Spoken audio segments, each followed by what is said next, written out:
Thomas enjoyed working on his branch line. It was where he worked ever since Tom had gifted it to him, and by now, he felt like he knew the line like the back of his buffers. But sometimes, like the rest of the railway, his branch line needed to undergo maintenance.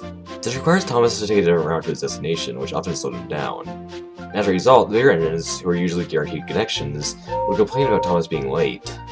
One summer, Thomas's normal path was under construction. The rails had buckled under the hot sun, and as a result, Thomas had to take a different way to the station, where Henry was waiting to pick up his passengers. 5 minutes late, said Henry. I can't be kept waiting all day for a slow engine like you. It's not my fault, said Thomas.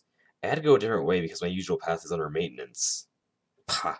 You've worked on your branch line for so long now that surely you should know a faster way to go. Thomas was too tired to explain.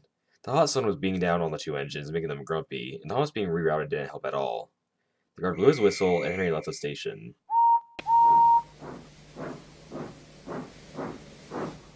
Never mind him, Thomas, said Annie. He's just a grumpy big engine, that's all, agreed Clarabelle. But Thomas wondered if Henry was right. He had worked on his branch line for such a long time, and surely he should know a faster way to the station. At the end of the day, Thomas told his two friends about what happened. Don't worry about it, said Toby. The bigger engines are always bossing us around, agreed Percy. I think it's best to take no notice. But I'm sure there's a faster way to get to the station, said Thomas. I just need to look for it.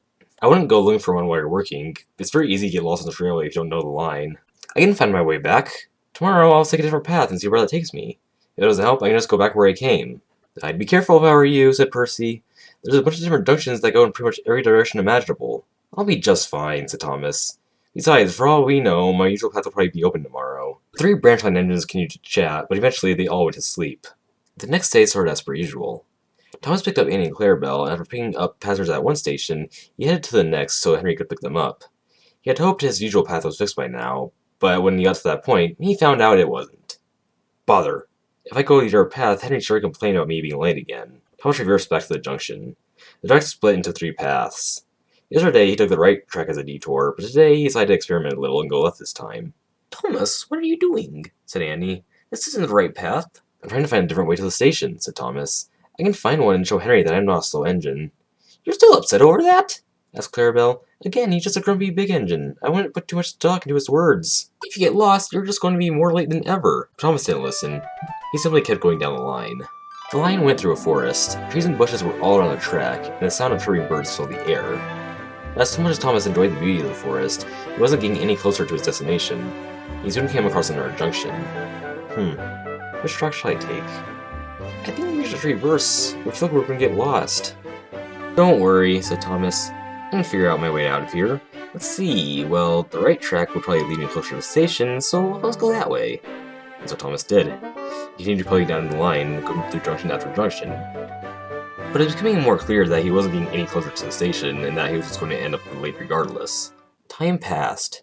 Henry was stuck waiting at the station, and to make matters worse, Tom Hat was also waiting there.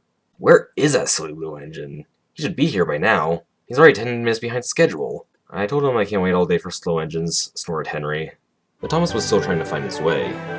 Thomas, please, we're lost. Maybe we should stop somewhere and get help. Even Thomas knew that he was making no progress. The more he puffed, the more lost he got. But he kept his pride. Relax, I know this branch line. I'm sure I can find a way out of here. You said that 3 junctions back, whispered Clarabelle to no one in particular.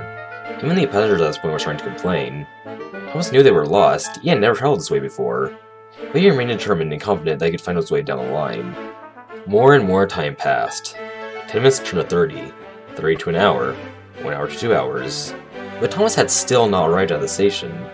Finally, they came across a signal box. Thomas decided to stop here as his driver climbed down and went to talk to the signalman. He mapped out the directions to the next station from that point.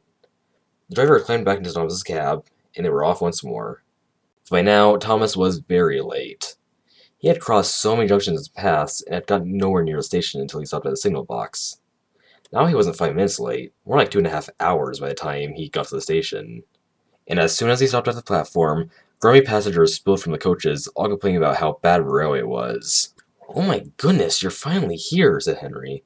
I knew you were a slow engine, but I didn't expect to be waiting here for the next century. Thomas was tired out after his long journey and decided not to say anything. But Tom Hat spoke up next. Thomas, what have you been doing? You're later than ever. There is no good reason for this. Thomas sighed, watching Henry leave the station. Henry complained about me being late yesterday, so I tried a different path, and I might have gotten myself lost. Yes, and now you've managed to make yourself more late than ever before. Henry said I've worked on this branch line for so long that I should know a faster way here. Plus, that I can't wait for someone like me all day. But he's supposed to wait for you, says Drumhat. Today is proof that regardless of how late you are, he's still a guaranteed connection, even if you're over 2 hours behind schedule. Thomas fell silent. He couldn't think of a good response to what Drumhat just said. Maybe you both have a lesson to learn today. Henry should be more patient, while you should learn not to put so much stock into what the grubby bigger engines say. Almost like we told you, laughed Amy and Clarabelle. Thomas puffed away from the station embarrassed. But inside, he knew that Drumhat and his coaches were right.